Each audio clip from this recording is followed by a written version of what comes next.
Andhra Pradesh 108 employees కార్మికుల సమస్యలు పరిష్కరించాలని కోరుతూ విశాఖ డాబా గార్డెన్స్ అల్లూరు విజ్ఞాన కేంద్రం వద్ద వివిధ జిల్లాల నుంచి వచ్చిన ఏపీ 108 కార్మికులతో సమావేశం జరిగింది. ఈ సమావేశానికి సిపిఎం పార్టీ మద్దతు నిలవగా ఏపీ 108 కాంట్రాక్ట్ ఎంప్లాయీస్ యూనియన్ రాష్ట్ర అధ్యక్షుడు ఈ కార్యక్రమాన్ని ఉద్దేశించి ఎం కిరణ్ కుమార్ మాట్లాడుతూ 8 గంటల పని విధానం అమలు చేయాలని 2005లో ఆంధ్రప్రదేశ్లో ముందుగా ఈ యొక్క 108 విధానము ప్రారంభమైందని, ఐఏఎస్ అధికారిని నియమించి 108 సమస్యలు పరిష్కరించాలన్నారు. రాబోయే 4 సంవత్సరాలకు గాను యూనిఫామ్ను వ్యాపార పద్ధతిలో కొనసాగించాలని కూడా ఈ సందర్భంగా అన్నారు. రాష్ట్ర ప్రభుత్వం స్పందించి సుదీర్ఘంగా ఉన్నటువంటి సమస్యలను స్పందించాలని, అదేవిధంగా 108 సిబ్బందికి ఇళ్ల పట్టాలు మంజూరు చేయాలని, జిల్లాలో ఉన్నటువంటి ఆర్టీసీ ప్రయాణం కొరకు వారికి కూడా పాసులు మంజూరు చేయాలని కూడా ఈ సందర్భంగా ఆయన మీడియాని ఉద్దేశించి మీడియాతో కూడా ఆయన మాట్లాడారు. పేరు మల్లి కిరణ్ కుమార్. నేను ఏపీ 108 కాంట్రాక్ట్ ఎంప్లాయీస్ యూనియన్ రాష్ట్ర అధ్యక్షుడిని, సిఐటి అనుబంధం హెచ్బార్ 138. ప్రధానంగా ఈరోజు ఆంధ్రప్రదేశ్ రాష్ట్రంలో ఏపీ 108 సర్వీసు రాష్ట్ర ప్రజలకు అందిస్తున్నటువంటి సేవలు, ఆ సేవలలో ఉద్యోగులు ఎదుర్కొంటున్నటువంటి సమస్యలు, అదేవిధంగా ప్రభుత్వానికి కొన్ని సూచనలు, గత 19 సంవత్సరాలుగా ఈ 2025 ఆగస్టు 5వ తారీఖుకి 20 సంవత్సరాలు పూర్తి చేసుకున్నటువంటి ఈ 108 సర్వీసు ఈ ఆంధ్ర రాష్ట్రంలో పురుడు పోసుకొని రాష్ట్రాలే కాకుండా దేశాలే కాకుండా ఖండాంతరాలు దాటి సర్వీసును అందిస్తూ ఉంది. ఇప్పటికే కొన్ని లక్షల మందికి ప్రాణాలు పోసినటువంటి సర్వీసుగా పేరు గడించింది. దీనికి వివిధ రకాల ఉన్నత స్థాయిలో ఉన్నటువంటి కేంద్ర ప్రభుత్వ అవార్డులు వచ్చాయి. కానీ 2005లో ఎవరైతే ఉద్యోగంలో జాయిన్ అయ్యి యుక్త వయసులో ఈ సర్వీస్ అందించి రాష్ట్ర ప్రజలు ప్రాణాలు పోయాలనేటటువంటి ఆలోచనతో ముందుకు వచ్చినటువంటి యువతీ యువకులు ఈరోజు ముదిసల వయసులోకి 40 దాటిపోయినటువంటి పరిస్థితి ఉంది.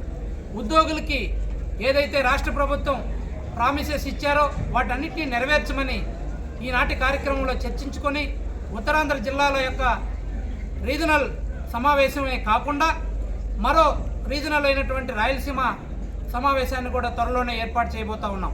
ఈ సమావేశంలో ఉద్యోగుల అన్ని జిల్లాలతో 6 జిల్లాలతో ప్రతి విషయాల్ని చర్చించి ఉద్యోగులకు సంబంధించినటువంటి ఆర్థికపరమైనటువంటి అంశాలు, సర్వీసుకు సంబంధించినటువంటి అంశాలు, భవిష్యత్తు కార్యాచరణ వీటన్నిటి మీద కూడా సుదీర్ఘంగా చర్చించిన తర్వాత ఈ చర్చలో ఈ సమావేశంలో తీసుకున్నటువంటి తీర్మానాలని ఇటు రాష్ట్ర ప్రభుత్వం వారికి మరియు భవ్య యాజమాన్యం వారికి కూడా అందించడం జరుగుతుంది. ఇప్పటికే ఈ రాష్ట్ర ప్రభుత్వం వచ్చిన తర్వాత మాకు 2 రకాలైనటువంటి జీవోలు ఇవ్వడం, అదేవిధంగా 2014 మే 4వ తారీఖు ఇచ్చినటువంటి జీవోఎంఎస్ 49ని పునరుద్ధరిస్తామని చెప్పి గౌరవ ముఖ్యమంత్రి గారు తెలియజేయడం, అందులో 2,000 రూపాయలు మాత్రమే మాకు ప్రత్యక్షంగా కనబడుతుంది, మిగతా 2,000 రూపాయలు ఇప్పటికీ కూడా మా చేతికి అందడం లేదన్నటువంటి విషయాన్ని మేము గత 26వ తారీఖు డిసెంబర్ ఇచ్చినటువంటి సమ్మె నోటీసులో తెలియజేశాం. సమ్మె నోటీసులో 18 పాయింట్లతో కూడినటువంటి అంశాలని అందించి దానికి అనుగుణంగా మేము కార్యాచరణ ప్రకటించడం జరిగింది. కార్యాచరణలో భాగంగా ప్రతిరోజు ఒక నిరసన కార్యక్రమాన్ని తెలియజేశాం. గౌరవ ముఖ్యమంత్రి వారికి, గౌరవ వైద్య శాఖ మంత్రి వారికి, గౌరవ కంపెనీ వారికి కూడా మెయిల్స్ రూపంలోనూ మా నిరసన తెలియజేశాం. అయినప్పటికీ వారు 12వ తారీఖున జనవరి 12వ తారీఖునటువంటి చర్చల్లో భాగంగా ఈ ప్రతి అంశాన్ని కూడా చర్చించడం జరిగింది. ఆ చర్చల్లో భాగంగా ఉద్యోగులకు సంబంధించినటువంటి సమస్యల్లో కొన్ని సమస్యల్ని పరిష్కరించడం జరిగింది. పరిష్కరించినటువంటి కారణంగా అందులో భాగంగా 5 నుంచి 10 సంవత్సరాల సర్వీస్ ఉన్న వారికి ఆటోమేటిక్ స్లాబ్ అప్గ్రేడేషన్ ఉన్నటువంటి అంశం, ఆర్థికపరమైనటువంటి లార్జ్ స్కేల్లో ఉన్నటువంటి నిర్ణయం 108 సర్వీసు ఉన్నంత వరకు కూడా ఆటోమేటిక్గా వారి సర్వీసుని అనుగుణంగా వారి జీతాలు పెరిగేటటువంటి అవకాశం ఉంటుంది.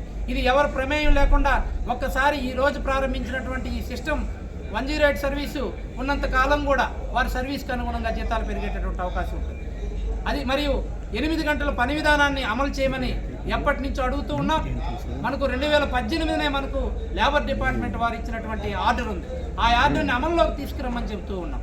అయినప్పటికీ ఇప్పటి వరకు కూడా ఈ ప్రభుత్వం దాన్ని పూర్తిగా పక్కన పెట్టినటువంటి పరిస్థితి. మేము 12 గంటలు రోజుకు పనిచేస్తూ ఉన్నాం. ఉదయం మా పిల్లలు నిద్ర లేవకముందే మేము సర్వీసులో వచ్చి ఉంటాం. తర్వాత మేము సర్వీస్ నుంచి ఇంటికి వెళ్ళే లోపల మా పిల్లలు నిద్రపోయే పరిస్థితి.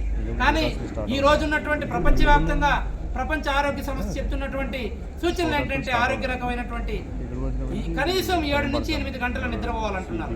మాకు 8 గంటలు దేవుడు ఎరుగు, 4 గంటలు కూడా రోజుకి నిద్రపోయే పరిస్థితి లేదు. రోజుకి 12 నుంచి 16 గంటలు డ్యూటీ అవర్సే సరిపోతా ఉంది. రాకపోకలకు మరో 2 గంటలు సరిపోతా ఉంది. మేము పట్టుమని 5 గంటలు నిద్రపోయే పరిస్థితి లేకుండా మేము ఈరోజు సర్వీస్ ఈ రాష్ట్ర ప్రజలకు అందిస్తూ ఉన్నాం. మామూలుగా ఎవరికైనా కానీ కొన్ని ప్రిస్క్రైబ్డ్ రూల్స్ అండ్ రెగ్యులేషన్స్ ఉంటాయి. మాకున్నటువంటి రూల్స్ అండ్ రెగ్యులేషన్స్ గవర్నమెంట్ పరంగా కానీ, కాంట్రాక్ట్ పరంగా కానీ, అవుట్ సోర్సింగ్ పరంగా కానీ, వర్క్ అవుట్ సోర్సింగ్ పరంగా కానీ ఈ 4 సంబంధించిన విభాగాలకు సంబంధించినటువంటి ఏ జీవో కూడా మాకు అమలు కావడం లేదు. ఎందుకు అనంటే మీరు ఒక ప్రైవేట్ సంస్థలో పనిచేస్తూ ఉన్నాం, మేము కాంట్రాక్ట్ను ప్రైవేట్ వ్యక్తులకు ఇచ్చేసామని ప్రభుత్వం చేతులు దుడుపుకుంటుంది. కంపెనీ వారేమో ప్రభుత్వం ఏం చెప్పిందో ఆరోగ్యాలు అది మాత్రం మేము చేస్తున్నామని వారు చెప్తున్నారు. ఈ 108 ఉద్యోగుల తరఫున ఈ సందర్భంగా ప్రభుత్వాన్ని కోరడం జరుగుతూ ఉంది. 8 గంటల పని విధానాన్ని తక్షణమే ఉద్యోగులందరికీ అమలు చేయాలని చెప్పనేసి ఈ సందర్భంగా కోరుకుంటూ ఉన్నాం. అదేవిధంగా మీరు ఏదైతే 2018లో గౌరవ చంద్రబాబు నాయుడు గారు ఇచ్చినటువంటి జీవోని మళ్ళా పునరుద్ధరించమని అడిగాం. దాన్ని 2000 మాత్రమే మాకు కనబడుతుంది. మరో 2000 రూపాయలు కనిపించే విధంగా చర్యలు తీసుకోమని అడుగుతూ ఉన్నాం. అదేవిధంగా ఈ ప్రత్యేకించి ఉత్తరాంధ్ర పరిస్థితికి వస్తే ఉద్యోగులు చెప్పినటువంటి సమస్య ప్రధానంగా ఐఎఫ్టీ కేసులకు సంబంధించి. ఈ ఐఎఫ్టీ కేసులకు సంబంధించి తమిళనాడు గవర్నమెంట్ ఏదైతే సిస్టమ్ తీసుకొచ్చిందో, ఎందుకంటే మనకంటే వెనక ప్రారంభించారు ఈ 108 సర్వీస్ని. 2005 ఆగస్టు 15న ప్రపంచంలోకెల్లా ఉచిత 108 అంబులెన్స్ సర్వీస్ని ప్రారంభించి మన ఆంధ్రప్రదేశ్. దీనికి అనుగుణంగా మనకు ఐఎఫ్టీ కేసుకు సంబంధించి ఏదైతే ప్రణాళిక తమిళనాడు గవర్నమెంట్ అవలంబిస్తుందో సేమ్ దాన్ని కానీ మనం ఇక్కడ అవలంబించినట్లయితే మనకు నిజమైన ఎమర్జెన్సీస్ జారిపోకుండా మండలానికి ఒక అంబులెన్స్ యొక్క ప్రాతిపదికన ఉన్నటువంటి సర్వీస్ని ఐఎఫ్టీలకి సపరేట్గా వెహికల్స్ పెట్టినట్లయితే వారు కానీ వీరు కానీ ఇద్దరికీ కూడా న్యాయం చేసిన వాళ్ళు అవుతారు. ఎందుకంటే క్షతగాత్రులు చిన్న స్థాయి హాస్పిటల్ నుంచి పెద్ద స్థాయి హాస్పిటల్కి వెళ్ళేటటువంటి వారు ఉంటారు. ఎక్కడైతే ఇబ్బంది జరుగుతుందో అక్కడికి ఎమర్జెన్సీ సర్వీస్ వెళ్లాల్సినటువంటి పరిస్థితి ఉంటుంది. కావున దయచేసి రెండింటికి కూడా సపరేట్ వ్యవస్థల్ని ఏర్పాటు చేయవలసింది మేము గవర్నమెంట్కి సూచిస్తూ ఉన్నాం. ఎందుకంటే సుదీర్ఘంగా మేము 20 ఏళ్ళ సర్వీస్ కలిగినటువంటి ఉద్యోగులుగా గవర్నమెంట్కి కొన్ని రికమెండేషన్స్ చేస్తూ ఉన్నాం. దయచేసి ఆ రికమెండేషన్ పరిశీలించండి, మనకు సమీక్షించండి, ఐఏఎస్ ఆఫీసర్తో కమిటీని వేయండి. ఈ సర్వీస్ని ఇంకా ఎఫెక్టివ్గా ప్రజలకు అందించాలంటే ఏం చేయాలన్నటువంటి విధానాన్ని రూపొందించండి. అదేవిధంగా 108 సర్వీసులో రూల్ ఆఫ్ రిజర్వేషన్ పాటించి నియామకాలు చేపట్టమని మేము అడుగుతూ ఉన్నాం. దయచేసి రూల్ ఆఫ్ రిజర్వేషన్ పాటించండి, 8 గంటల పని విధానాన్ని పాటించండి, ఐఎఫ్టీలకు సంబంధించి ప్రత్యేక వ్యవస్థను రూపొందించండి. ప్రభుత్వం ప్రకటించిన 4000 మరో 2000 ఇవ్వాలి, దాన్ని ఇవ్వండి. అదేవిధంగా మేము కూడా బాధ్యతాయుతంగా మేము పనిచేస్తూ ఉన్నాం. మాది వైద్య ఆరోగ్య శాఖలోని ఉద్యోగులుగా మమ్మల్ని గుర్తించండి, కనీసం వచ్చాం. దయచేసి వెంటనే దాన్ని ఈ సంవత్సరానికి కాకపోయినా రాబో 4 సంవత్సరాలకి మా యూనిఫామ్ని యాప్రాన్లోకి మార్చమని మేము రిక్వెస్ట్ చేస్తున్నాం. ఎందుకంటే ఇది వైద్య రంగానికి సంబంధించినటువంటి సిస్టమ్ కాబట్టి ఇందులో యూనిఫామ్ చాలా ప్రధాన భూమిక పోషిస్తూ ఉంది. ఎందుకంటే ఒక క్షతగాత్రుని దగ్గరికి వెళ్ళినప్పుడు మా యూనిఫామ్ను చూసి ఒక ఆసుపత్రి సిబ్బంది వారు వచ్చారు, మా యొక్క బాధలను తీర్చేటటువంటి ఈ యొక్క క్షతగాత్రుల యొక్క అత్యవసర ప్రమాదకర పరిస్థితిని తప్పించేటటువంటి ఒక మెంటల్గా వారు సైకలాజికల్గా సపోర్ట్ ఉండేటటువంటి అవకాశం ఉంది. కావున దయచేసి తప్పనిసరిగా ఈ సమస్యలన్నింటినీ పరిష్కరించి నిన్నే ఒక కార్యక్రమానికి రాష్ట్ర కమిటీ పిలుపునిచ్చాం. Thank you CM sir, thank you Bhavya company అని. కారణం ఏంటంటే మీరు 18 పాయింట్లలో మెజారిటీ పాయింట్లను మీరు నెరవేర్చగలిగారు. దానికి మాకు ఎక్కడా కూడా రాజకీయ పార్టీలతో సంబంధం లేదు, రాజకీయ పార్టీ అనుబంధంగా మా యూనియన్ లేదు. మాకు సిఐటి అనుబంధంగా మేము పనిచేస్తూ ఉన్నాం. 2009 నుంచి కూడా మా యూనియన్ ఉంది. యూనియన్ ఎప్పుడూ కూడా అసాంఘిక కార్యకలాపాలకు కానీ ఎక్కడైనా ఇబ్బందికర పరిస్థితులకు కానీ యూనియన్గా మేము ఎక్కడా కూడా సపోర్ట్ చేయట్లేదు. ఉద్యోగుల యొక్క సంక్షేమం, ప్రజల యొక్క అత్యవసర వైద్య సేవలు, ఈ రెండే మా యొక్క ప్రాధాన్యత. కావున దయచేసి రాష్ట్ర ప్రభుత్వ పెద్దలు వెంటనే స్పందించి ఈ సమస్యలన్నింటి మీద సుదీర్ఘంగా చర్చ జరిపి ఇదే విధంగా 108 ఉద్యోగులకి అందరికీ కూడా గృహాలు ఉన్నాయి. 108లో పనిచేసే ఉద్యోగులందరికీ కూడా ఇళ్ల పట్టాలు మంజూరు చేయవలసిందిగా కోరుతూ ఉన్నాం. వారికి గృహాలు ఉచితంగా ఇవ్వాల్సిందిగా కోరుతూ ఉన్నాం. వీలైతే ఆర్టీసీలో తప్పనిసరిగా ఆర్టీసీ ప్రయాణం ఇతర జిల్లాలు కాకుండా కనీసం విత్ ఇన్ ద డిస్టిక్ అయినా ఆర్టీసీ పాసులను మంజూరు చేయవలసింది ఈ సందర్భంగా కోరుతూ ఉన్నాం. కాబట్టి దయచేసి ఈ విషయాలన్నింటి మీద ప్రభుత్వం పెద్ద మనసుతో స్పందించి ఉద్యోగుల యొక్క సమస్యలను పరిష్కరిస్తానని చేతులెత్తి నమస్కరించి కోరుకుంటున్నాం. Thank you. నేను 2006లో జాయిన్ అయ్యాను. 108లో ఎమర్జెన్సీ మెడికల్ టెక్నీషియన్గా చేస్తున్నాను 20 ఇయర్స్ నుంచి. ఇప్పటి వరకు మాకు గవర్నమెంట్ మారింది, కంపెనీలు మారాయి, కానీ మాకు ఒక ఉద్యోగ భద్రత అంటూ ఏమీ లేదు.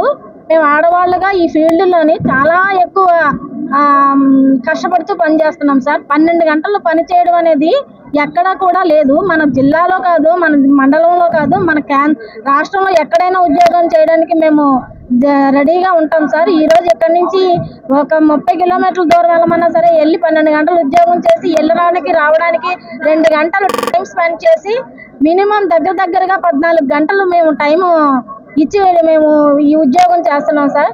ఈ 20 సంవత్సరాల కాలం నుంచి రోడ్డు మీద ఉద్యోగం లాగే ఉంది సార్. మాకు పర్మనెంట్ గా ఒక లొకేషన్ లేదు. ఈ 14 గంటల్లోని మాకు ఒక మహిళగా మేము ఎన్నో ఎదుర్కొంటున్నాం సార్. మేము ఒక కేసుకి వెళ్ళామంటే అక్కడ ఎన్నో ప్రాబ్లమ్స్ ఉంటాయి.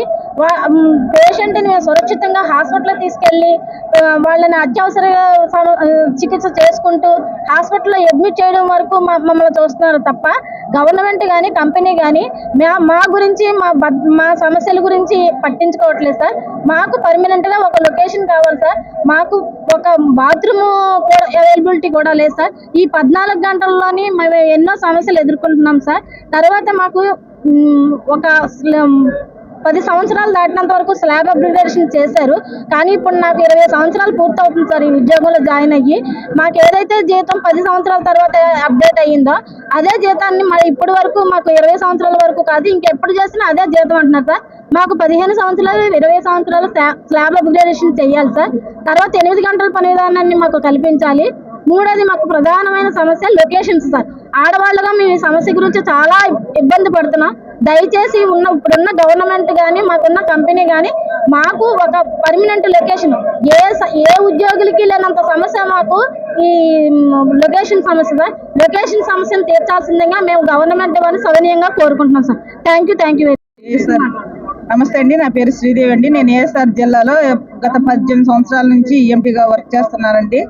మాకు ప్రధానమైన సమస్య ఏంటంటే మాకు షెల్టర్ లేకుండా ఎన్నో సంవత్సరాలు మేము బాధపడుతూనే ఉన్నాము. ఇంతవరకు మమ్మల్ని ఏ ప్రభుత్వం కానీ ఏ నాయకులు కానీ మా లేడీస్లో ఉండే ఈ సమస్యను అనేది ఎవరు కూడా గుర్తించట్లేదండి. ముఖ్యంగా ప్రతి దానిలోనూ మెయిన్ 108 అనేది మెయిన్ పథకం అయినప్పుడు రైతు భరోసా కేంద్రాలు ఉన్నాయి, అంగన్వాడీ సెంటర్లు ఉన్నాయి, ఆఫీసులోనే రెవెన్యూ ఆఫీస్ అన్నీ ఉన్నాయి. కానీ 108 అంటూ వాళ్ళకి ఒక లొకేషన్ అంటూ లేదు, ఒక రూమ్ అంటూ లేదు. మేము చెట్టు కింద పెట్టుకోవడము, కేసులకు వెళ్ళడము, రావడము, ఏదన్నా హాస్పిటల్కి వెళ్తే మా పర్సనల్గా పాస్కి వెళ్ళడం యూజ్ చేసుకుంటున్నామే తప్ప మాకంటూ షెల్టర్ అంటూ లేకుండా చాలా ఇబ్బంది పడుతున్నాం. ముఖ్యంగా ఇప్పుడు ఇచ్చిన యూనిఫామ్ వల్ల కూడా మాకు చాలా మనోభావాలు దెబ్బతినేలాగా ఉన్నాయి. అవి ఏంటంటే యూనిఫామ్ అనేది ఒక వైద్య రంగానికి సంబంధించి తెల్ల యాప్రాన్ ఇస్తే అది ఒక డిగ్నిటీగా ఉంటుంది, బాగుంటుంది. కానీ ఇప్పుడు ఇచ్చిన యూనిఫామ్ అనేది మమ్మల్ని అగౌరవపరిచేలాగా ఉంది కాబట్టి అది కూడా మార్చాలని మేము కోరుకుంటున్నాము. వీటన్నిటికన్నా ముఖ్యంగా ఐఎఫ్టీ కేసుకు వచ్చినప్పుడు మినిమము 10 గంటలు అవుతుంది ఒక్కొక్క కేసుకి వెళ్తున్నప్పుడు. అంత ట్రాన్స్పోర్ట్లో మేము ఎంత ఇబ్బంది పడుతున్నాం అనేది ఒకసారి ప్రభుత్వం గుర్తించుకోవాలండి.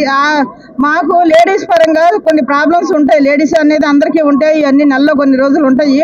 అంత టైంలో కూడా మేము ఎంతో డెడికేషన్గా ప్రజలకి పేషెంట్లకి సేవ చేయాలనే దృక్పథం చేస్తున్నాం. కానీ మేము ఎంత బాధపడుతున్నాం అనేది ఎవరు కూడా గుర్తించట్లేదు. దయచేసి మాకు ఐఎఫ్టీ కేసుల విషయం కూడా తగ్గించండి. మమ్మల్ని ఒక షెల్టర్లు ఇచ్చి ఒక ఈఎంటీలుగా ఒక లేడీస్గా మమ్మల్ని గుర్తిస్తారని అందరి ముందు కోరుకుంటున్నామండి. ముఖ్యంగా ప్రభుత్వానికి మాకంటూ ఏదన్నా మాకు మా పిల్లలకి ఏదన్నా భరోసా ఇస్తారేమోనని, మా ఉద్యోగాలు అయిపోయిన తర్వాత ఈ రిటైర్మెంట్ అయిపోయిన తర్వాత మాకు ఈ ఉద్యోగంలో ఎలాంటి భద్రత అనేది లేకుండా పోయిందంటే అలాంటి భద్రత మాకు కల్పిస్తారని చెప్పి కోరుకుంటున్నానండి.